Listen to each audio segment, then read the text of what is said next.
badi diedek nyaritakeun tentang pengkhianatan manusia-manusia terhadap perjanjian-perjanjian manusia di alam arwah. Dina Al-Quran dijelaskan wa idh akhadha rabbuka min bani adama min zuhurihim wallahu a'lamu bimuradihi wal-qur. Ingat anjeun Muhammad idh akhadha rabbuka waktu ngaluarkeun pangeran anjeun Muhammad min bani adam mati bani Adam, bapak ngaluarkeun anak bapak kolot, ngaluarkeun bapak aki, ngaluarkeun bapak kolot. Akhadha rabbuka min bani adam min zuhurihim tina belikatna tina tonggongna. Ieu teh jadi badal min zuhurihim tina min bani adam ngaluarkeun zurriyatihim anak incu turunan bapana ya nek mana ngaluarkeun anakna, makolot ngaluarkeun emakna, uyut ngaluarkeun nini, bao ngaluarkeun uyut, udeg-udeg ngaluarkeun bao, siur ngadengakeun galeman ka ditu beres. 7 turunan da urang sok 7 turunan ada pernah kos kitu tah. Tuh. Jangan wareng segala rupa. Nah, itu dijelaskan di Al-Quran. Ingat Muhammad, ketika anak-anak Adam teh ngaluarkeun turunan-turunana, anak-anakna. Wa asyhadahum ala anfusihim. Jin Allah geus nyaksikeun ka para turunan-turunan Kangjeng Nabi Adam ala anfusihim terhadap dirina. Ai kitu kumaha? Kieu baheula teh Gusti Allah teh ngadamel langit jeung bumi, kemudian ngadamel Kangjeng Nabi Adam alaihi salam, terus ngadamel seluruh anak incu Kangjeng Nabi Adam di alam arwah. Jadi kuari mah ieu teh tinggal ngalaksanakeun nu baheula geus didamel ku Gusti Allah di alam arwah teh tinggal dikaluarkeun sesuai jeung taun, bulan, minggu, poe jeung jam, detik, menitna. Anu baheula nanti aya tulisanana mah jam moal kaluar kuari teh urang mah tak aya kuari ieu teh geus aya di alam arwah. Nu mantak ieu teh geus kanyahoan sabenerna mah kalobaanana manusia teh sabaraha jeung sabaraha deui. Kanyahoan ku saha? Ku Gusti Allah. Urang mah teu bisa nganyaho. Ngan paling ge dicaritakeun tanda-tanda tere kiamat sebab moal waka kiamat lamun roh masih keneh aya nu can turun. Kiamat teh di mana roh geus beak diturunkeun kabeh ka dunia kiamat. Satungtung roh can beak kabeh moal ka kiamat. Haji teh kiai eta kalau bakeneh wallahu alam sih guna nanya ka aing atuh. Kanjeng Nabi ge teh jauh ngan ciri dahungkul wa min alamatis saah deket ka kiamat, tanda geus deket ka kiamat eta, tanda geus deket ka kiamat eta, tanda geus deket berarti di ditu teh geus hampir seep. Stok ruh teh geus terebeak. Di antarana wa min alamati saah tina ciri kiamat kasratu waladiz zina, loba anak zina, ambalaya. Stereh berarti kuarius ambalaya zina. Di pakotaan teh dipresentasekeun 60% zararina, 40% teu. Ieu kan ngeri urang ieu. Perzinahan komo geus aya HP mah. Perzinahan teh geus sejaritakeunana. Jeung salaki di luar jeung salaki ka kantor nyana ngebel batur tek data masuk kan beres. Masyaallah. Geus puguh karyawan. Kasa karyawan kos itu teman-teman geus cocodot bikang jeung lalakina. Ieu permainan jelema gede lain lalagaan di kantor salakina di imah. Kumaha? Nu kakula ceurik bae ge aya. Langsung ya cari, Kiai, bagaimana saya tobat saya? Sekarang saya usia udah hampir tua. Emang kenapa? Ketika suami saya ke kantor PNS janat ya, kemudian saya ngebel, bahkan di antara ayah kiaian tah, kula yang mereka wow deh ke kiai. Wow, kula ke kiai nama lebih jago, nama rahasia lain cara aja pendi lain. Rahasia. Siapa si anu. Ayah kiai si anu. Belah mana orang kaler nyaho kula. Mantak mun kuari ka kaping aing nyaho kartunas ya. Aing hirup kene bari hirup kene. Pengakuannya anak. Aya gambar. Masya Allah. Nyana ku hayang-hayangna tobat tuntun saya cek teh. Beginilah kehidupan saya. Salakina di kantor. Kelas deh. Dan lain-lain sebagainya. Tah eta kan kahirupannya anak bae kos kitu. Nya kiaina bae kos kitu. Kiai nu lain cenah ku atuh wallahu alam kiai nu lain mah eta mah kos kitu bae pokona. Ya meureun lain saurang nu kitu teh kan meureun anu. Atuh meureun termasuk kiai sia mah kos kitu ka aing goblok. Tuh. Masya Allah. Iya geus ku baca carita HP emang kumaha gitu. Cok carita HP. Tah HP Haji Pende bukaan sebagai. Coba buka. Ji atuh pertama doang Quran. Aya ihyaan sagal ihya mantap jasa saya. Pengajian kula aya kabeh tek aya kabeh. Kabelah dieuna maca sehnyana aya, nu nyana doang nu batur mah aja. Maksudna ku batur mah teu kunyana bae ku sorangan tek. Kabelah dieuna foto-foto luar negeri. Kabelah dieuna foto nu teu warau nu baru. Kabelah dieuna ieu naon ieu? Hehe. Ya unyilan tolak.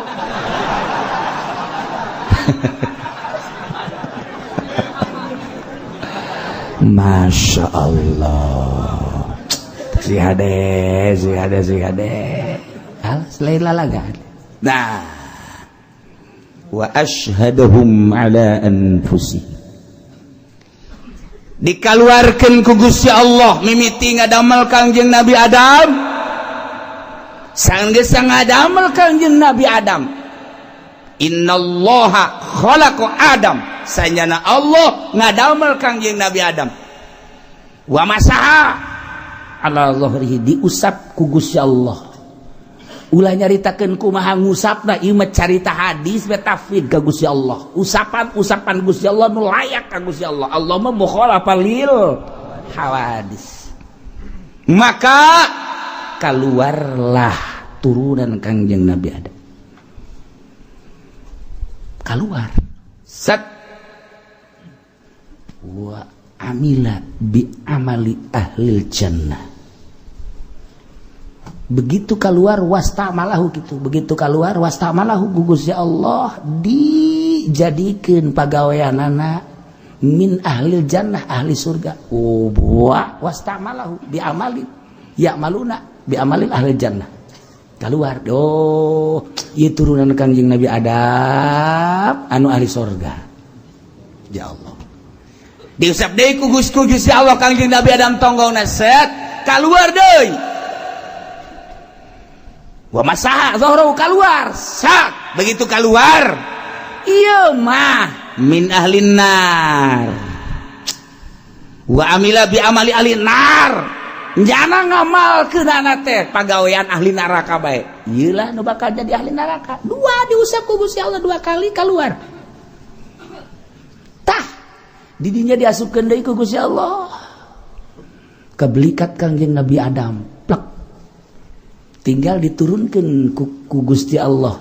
Dimulai Kangjeng Nabi Adam terus ka pamajikanna Siti Hawa. Keluar putra-putra Kangjeng Nabi Adam. Tidinya ti putra-putrana keluar deui. Ti hiji geus dihijikeun disulbi Kangjeng Nabi Adam alaihi salam. Ieu ayatna. Masyaallah. Tah ieu mah di alam arwah teh Kangjeng Nabi Adam didamel. Sageus didamel diusap. Keluarlah. Ieu lo bakal jadi ahli surga. Diusap deui keluar. Turunan Kangjeng Nabi Adam nu bakal jadi ahli neraka. Kemudian ku Gusti Allah dipersaksikan baheula di alam arwah cek Gusti Allah alastu bi rabbikum. Hai arwah, lain tah kaula teh pangeran aranjeun kabeh? Abeh arwah ngajawab qul bala syahidna sumun anta rabbuna Gusti teh pangeran kami sadaya syahidna bidzalik abdi nyaksian kabeh eta teh geus iman kabeh ka Gusti Allah di alam arwah mah ya Allah ya Rabb anu teu percaya ka Gusti Allah di alam arwah mah ieu lah ngaranna fitrah kullu mauludin yuladu alal fitrah setiap orang dilahirkan sesuai jeung fitrahna suci kabeh ge sebab di alam arwah mah kabeh nyaksian walu syahid kabeh syahidna anta rabbuna masyaallah ieu teh dipertanyakeun di zaman Kangjeng Nabi ka Kangjeng Nabi ku para sahabat tentang kaluarna arwah ditonggong Kangjeng Nabi Adam teh di mana eta kaluarna sahabat naroskeun ka Kangjeng Nabi ku Kangjeng Nabi dijawab ieu teh kaluarna dikaluarkeun teh di India di gunung ketika Kangjeng Nabi Adam diturunkeun di dinyalah arwah dikaluarkeun kabeh datang ka kiamat arwah dikaluarkeun kabeh geuk dihitab ku Gusti Allah cik sakaol deui Kangjeng Nabi nyaritakeun ieu nuku urang dibaca ye dina Jalalain ieu teh aya di dinya teh Bina'man kampung Na'man di Arpah tah nuku urang dibaca ieu kitab ieu teh ieu hasil daripada pertanyaan sahabat ka Kangjeng Nabi urang Kangjeng Nabi Muhammad sallallahu alaihi wasallam. Masya Allah dijelas-jelaskan dengan Jalalain mah singkat biasa artina naon kitu ngaranna sikat dijelaskan di dieu bi an akhraja ba'duhum min sulbi ba'din min sulbi Adam nasalan ba'da nasalin kana ma yatawalladuna kadzarbi Na'man yauma arbata seperti sireum laletik anu kaluar gumpalanana urang mun neuleuh sireum teh putih haju kalaluar sabaraha juta sireum dibayangkeun gitu di mana ya bina mana yauma arpata di kampung Na'man dina poe Arpah tah ieu teh ti hadis Kangjeng Nabi urang kampung Na'man yauma Arpah jurang ieu Arpah ieu Muzdalifah ieu Mina tah di dieu tah ayana tah ieu ngaranna kampung Na'man Kangjeng Nabi di alam arwah dipanggil ka dinya tek setelah dipanggil diusap ku Gusti Allah set keluarlah arwah diusap deui keluarlah arwah percis ko sireum nu laletik teh seluruh arwah geus keluar ka dunia geus di kampung Na'man tek dihitab ku Gusti Allah cek Gusti Allah alastu birabbikum lain tah kaula pangeran aranjeun kabeh qalu cak arwah kabeh bala syahid geus aya pengakuan arwah-arwah teh diasupkeun deui ku Gusti Allah ka sulbi Kangjeng Nabi Adam alaihissalam secara teratur mimiti ahli sorga kedua ahli neraka geus aya kabeh ditonggong Kangjeng Nabi Adam tinggal dikaluarkeun sesuai jeung waktu nu ditangtukeun ku Gusti Allah kalaluar matak urang ulah bingung kuari ayana gerakan-gerakan teroris ayana gerakan-gerakan Wahabi ayana gerakan-gerakan Yahudi ayana gerakan-gerakan Nasrani kabeh geus aya di Lauhil Mahfuz cuman urang mah ulah eureun berjuang doang terus bae menang jeung teu menang nama menang jeung elehna lain urusan urang sebab geus aya di Lauhil Mahfuzna tahun sekian bulan sekian dan lain sebagainya teh kuari seperti ieu teh geus aya tulisanana kabeh presidenna bakal Jokowi wakilna bakal Yusuf Kalla kemudian gubernur Jakarta terus geus aya. Nah, Bupati Tangerang kitu Zaki Iskandar, Ismail Iskandar geus aya dan lain semua geus aya. Urangna geus aya. Geus kabeh ge. Ngan hari tadi usap ku Gusti Allah set keluar ahli jannah bi amali ahli jannah ya'malun. bakal ngamal ieu mah ku amal-amal ahli sorga nu mantak urang neuli jelema asal syahadat daek salat daek ngaji geus sorga tah guys. Sebab di ditu nage biamalin ya'malun bi amali ahli jannah ya'malun. Nyana teh bakalna salila di dunia ieu teh resep jasa ka pagawean ahli sorga.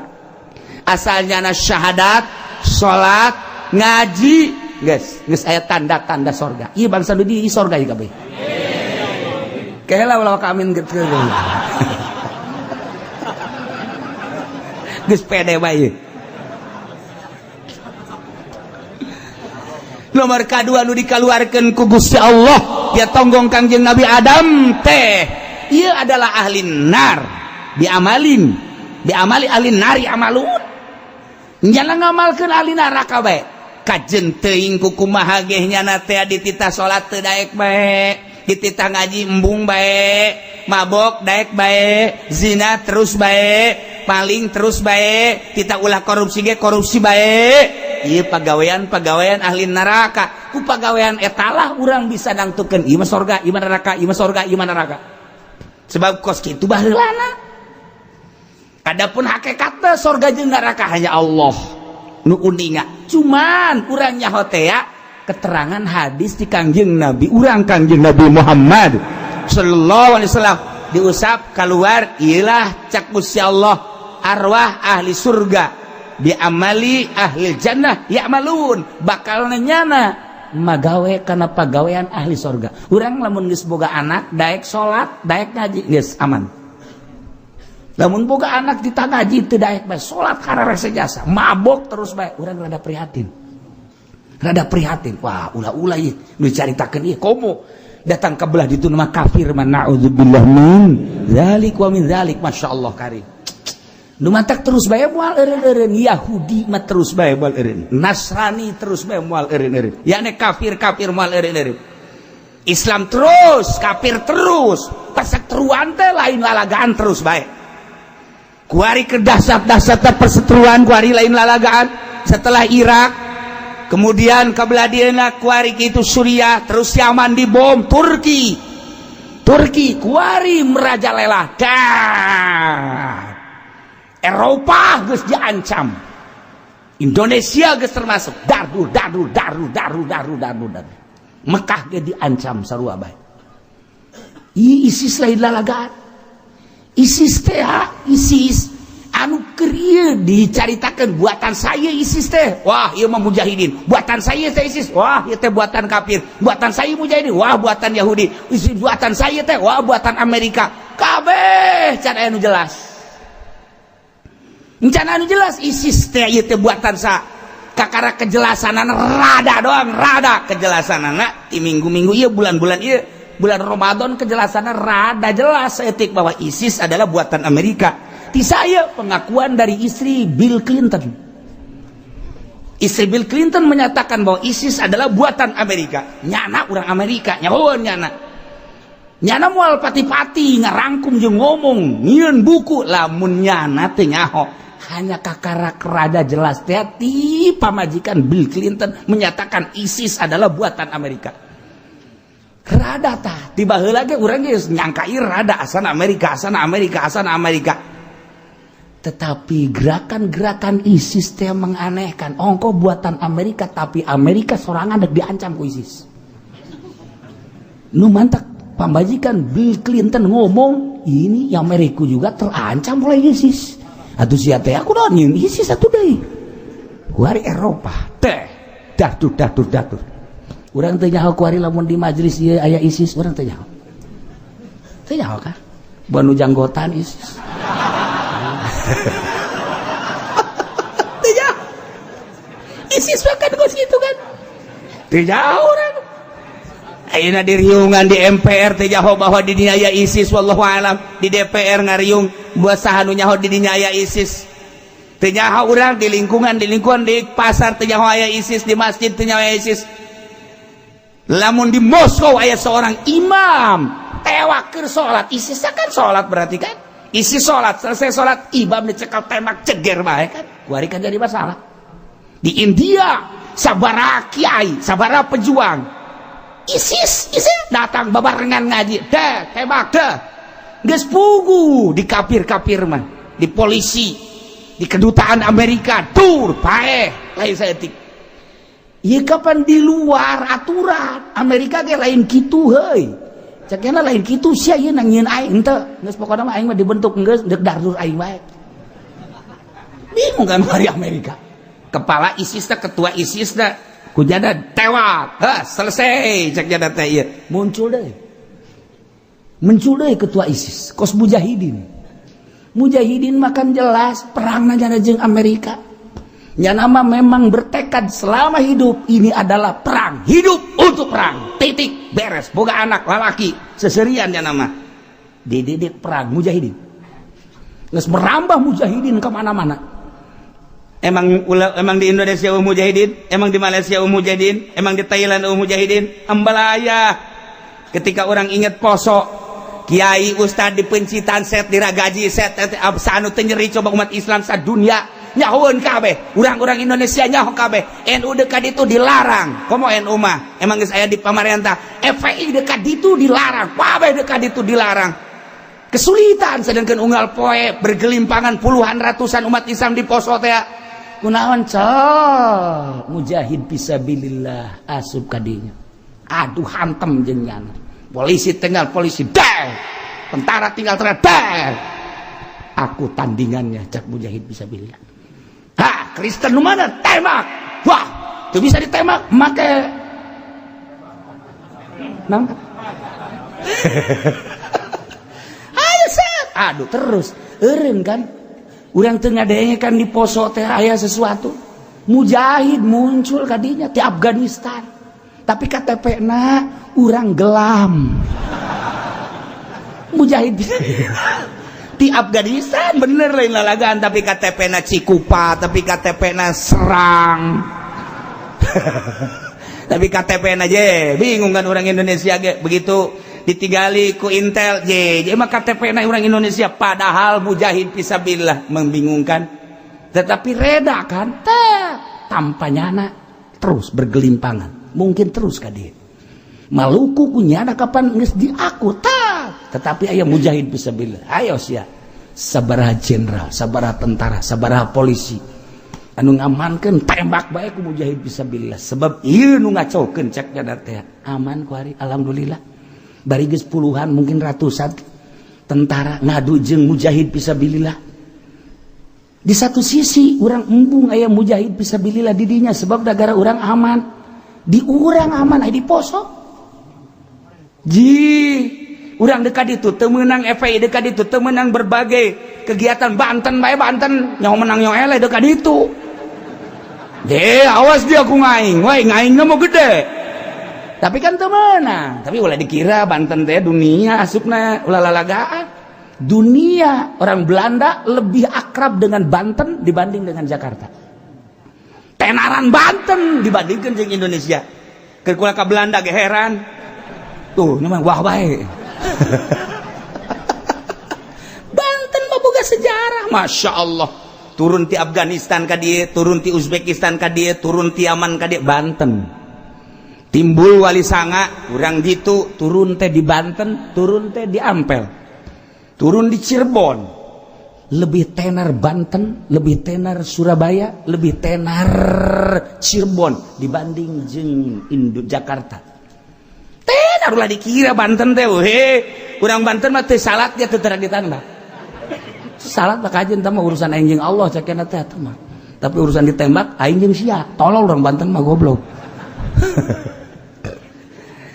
Aya diperhitungkeun Banten. Mantak lamun pemimpin geus loba urang Banten mulai perang. Kolot baheula. Hiji dongengna lamun pulau Cangkir geus rata, geus teu jadi pulau deui. Sing hade tere. Nomor kedua loba pemimpin urang Banten. Sing hade perang geus darareukeut. Ya. Nu geus kawin mah deres duncang. Tah ieu. Ya, masyaallah. Taya dunia. Iya kuari teh urang lamun nyaritakeun ISIS asa sararieun, tapi di sisi lain mun eueuh ISIS kafir merajalela.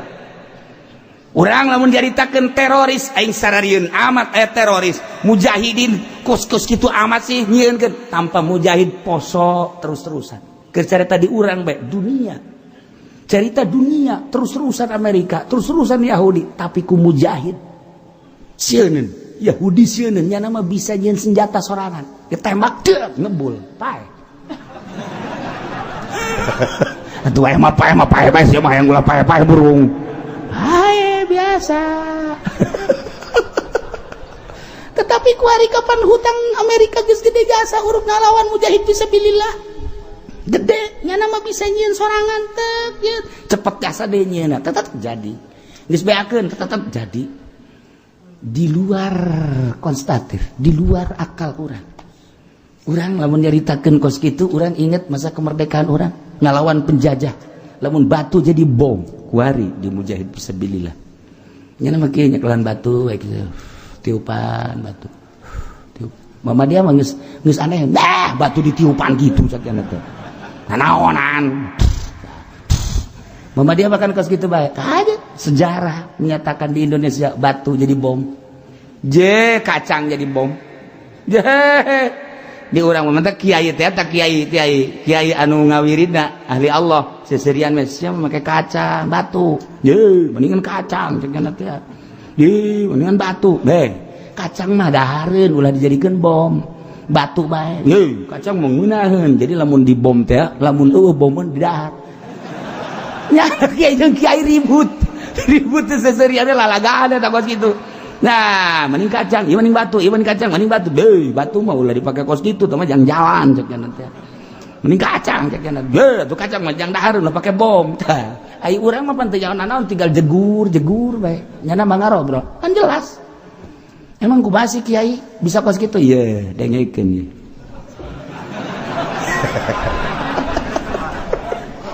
Ieu batu. Ku ahlina. Nyana kan terus-terusan tadarruk ka Gusti Allah. Bacaan. Bismillahirrahmanirrahim. Walau mali teruskeun wae. Asusia direkam pan aing. Aja sia nurutan aing. Engke jadi bom deui. Tiupkeun. Man tiupna ge kitu pan. Eta kapan malaikat mau asup ka dinya. Tiup coba ku Haji Pendi. Jurigan jurig masukna kubati upanana ieu malaikat asup pan urang bae ge kos kieu teh ieu kapan kaambekeun ku malaikat kan malaikat aya di urang teh ieu dihuntu urang malaikat di mata malaikat diceri malaikat kabengan nu jelas ieu teh raqib atid kan malaikat teh ngambeuk kana napas urang ketika napas urang ka Allah seungit ketika orang napas orang Quran seungit sholawat seungit malaikat seungit maka ngajakan baturna ieu seungit ye kan gitu malaikat teh akan ngambeuk urang ulah-ulah babacaan maca kitab kos kieu kan malaikat teh ngambeuk asal lillah tapi lamun teu lillah sanajan Quran nu dibacana malaikat kararieu pau bebeja ulah ka dieu urang bau wae nge teu kuat lamun lain tugas ti Allah mah teu kuat basa kiai Golkar bau eta siapa ai di bejaan sok ka aing kus kitu jasa baueun malaikat teh bau rencana urang niat urang penting urang teh mudah-mudahan Gusti ngahudangkeun abdi jam 2 abdi deuk tahajud seungit kaambeuk ku malaikat seungit rencana eta teh seungit kaambeuk seungit amat budak kakarak niat doang ngazam deuk tahajud geus seungit Gusti Allah nagung penting mudah-mudahan diberi sepi abdi nyokot kotok tatangga malaikat geus kieu bae bau jeung budak tolol da saceun tolol da saceun balik tah ieu mah supaya ka harti ta eta teh malaikat eta kos kitu aya di mana bae nah kuari ku ahli Allah geus terus bae ka Allah nyana teh kapan terus bae dilingkung ku malaikat nuturkeun nurutkan ka nyana sesuai jeung perintah Allah batu tiupkeun aya malaikat sesuai jeung maksud urang cek malaikat kumakan ya jadikeun bom malaikat ngajegur nu matak ieu tah di luar dugaan kapan di luar dugaan kumaha sapira tanaga aki-aki tah tapi kok kenceng atau lain jana malaikat hiber set sapira tanaga aki-aki atuh mantas gabalangkeun teu kudu ngajegur paeh ti heula nya nama atuh. Assalamualaikum. Mantak ditiupkeun kana cai aya malaikat nu milu ka dinya Masya Allah mantak sok heran ge heran kok aya jelema ngaleh-leh bae kan ieu na set betas operasi caian we geus ka dokter deui ya dokter ge geus embungeun asal aya nyana bae si eta deui teu cager cak dokter teh geus beak asal dokter geus hese we ka kiai kan kiai mah pake kokoset bae ieu kunyana ge aya kiai cenah geus ka dokter geus teu cager-cager cenah ieu ngaleh-leh bae urut operasina di hidung kok garing nyana ke bingungan orang Jakarta ku obat ke cager-cager kok ku cai cager aya naonan eta cai malaikat didinya anu ngusapan jarona se minta cai coba ke Haji Pendi wow nu tadi nangan ngaleh-leh doang aya bilatungan ulah sabarangan satuap tiup lah sih ada mesti jadi bilatung bahaya. Ieu keur carita ka mana sih carita arwah ita di kampung naman terus diasup-asupkeun deui ku Gusti Allah ieu ahli surga diasupkeun set ieu ahli neraka diasupkeun deui engke dikaluarkeun set tah waktu Allah ngakhitab alastu bi rabbikum roh geus dikaluarkeun ka dunia roh geus dikaluarkeun di lembah Na'man yauma Arfah nah atawa di India. Nah ieu teh diasupkeun deui set ku ari turun sesuai ejeung baheula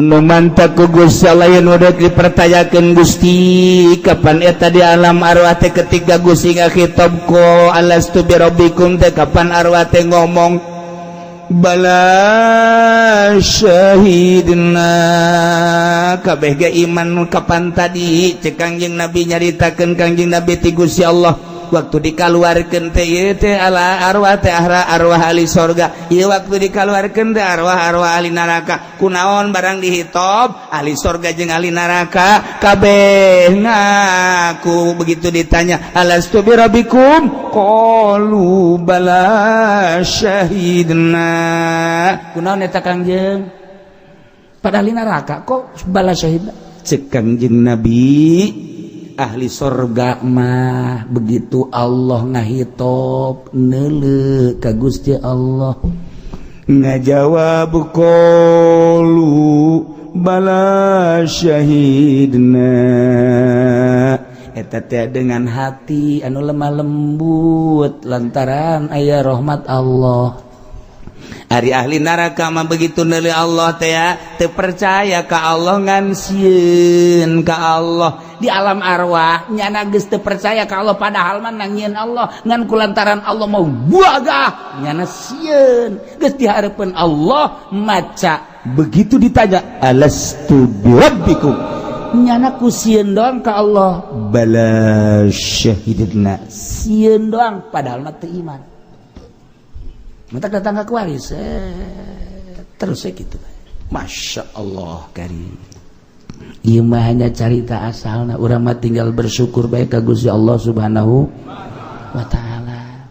Urang dijadikeun ahli tanda ahli surgana urang geus aya syahadat, kemudian urang ibadah salat puasa zakat bahkan haji. Kemudian urang ngaji eta teh tadi teh bi amali ahlil jannah ya'maluna tanda bakal ahli surga.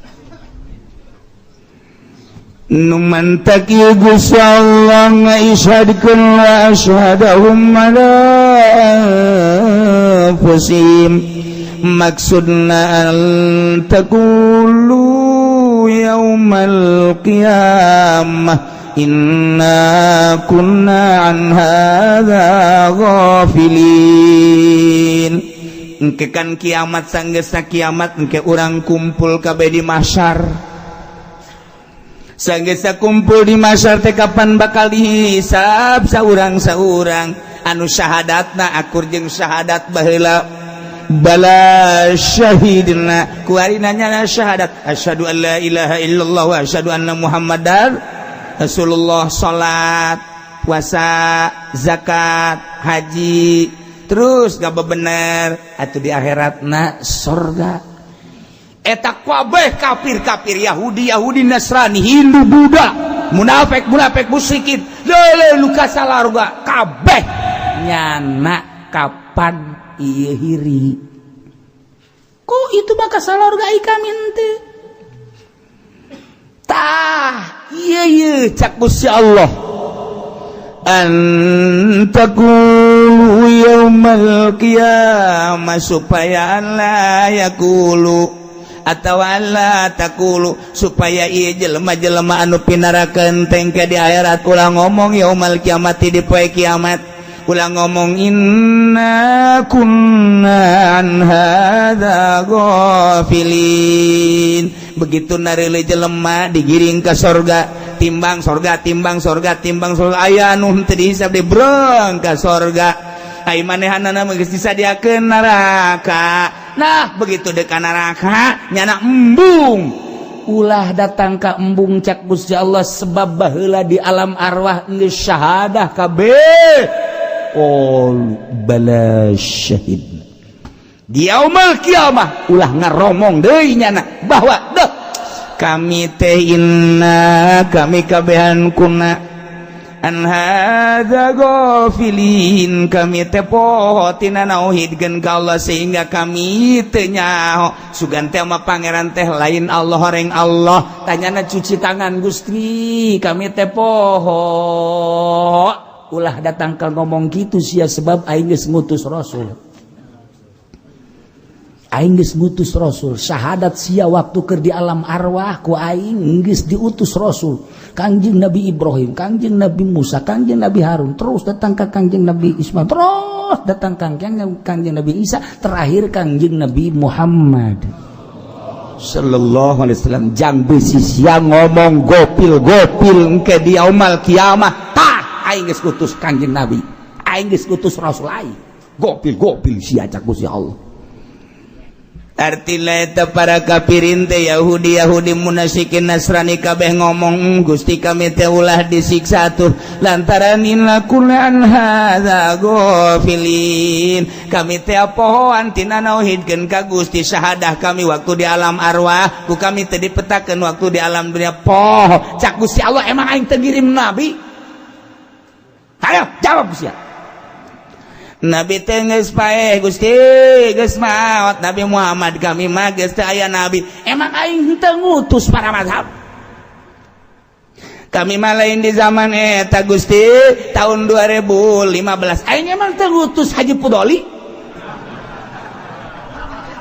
cicing nyana kapirin kulanya ka Haji Pudoli ngan mah ceramahna sok hayang dibayar bae urusan bayaran sama lain deui cakap bisa Allah tama urusan lain deui tama urusan nyana tama tapi kan caritana bener kan bener sih cenah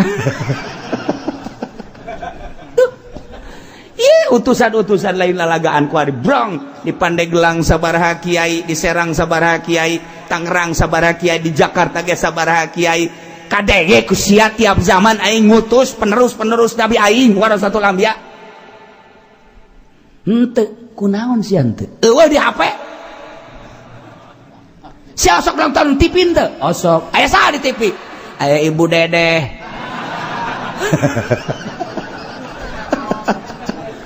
tuh eta ge utusan aing mana Ibu Dedehna nyana keur ka neraka sakedeung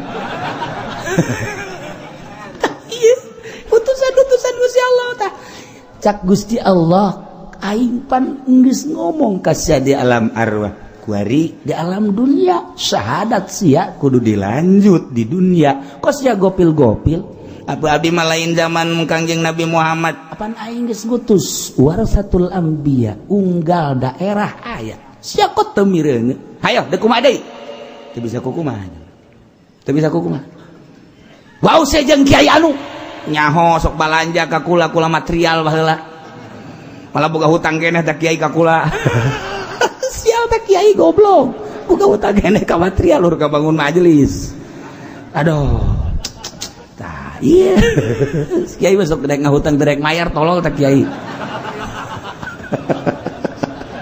di itu di Lampung lain di dieu tah geus teu bisa kumaha teu bisa ngomong nah nu mantak ieu teh isyada Allah taqulu yaumal qiyamah inna kunna an hadza ulah sampikeun ka ngomong kula poho Gusti sampikeun ka abdi henteu percaya ka Gusti ulah datang ka ngomong kitu aing geus nyieun utusan-utusan di setiap zaman terus pahir muncul ieu pahir muncul ieu pahir muncul ieu ayo sia tuh cenah teh mah kiai na teh bener deuk bener deuk teu bener teh urusan kiai tapi ngomongna mapan Muhammad bener teu heuh sih mantap geus sia teh urusan kiai mah teh urusan aing geus mah teh can ka neraka mal kebal nya mah geus lah pokona tapi sia masih teu iman ieu tah ayo cok teu bisa ngomong kuku mah kahiji nomor kadua ayaqulu innama asyraka abauna min qabl wa kunna dzurriyyatan min ba'dihim afatuhlikuna bima fa'alal mubtilun wa taqulu wallahu a'lam bissawab.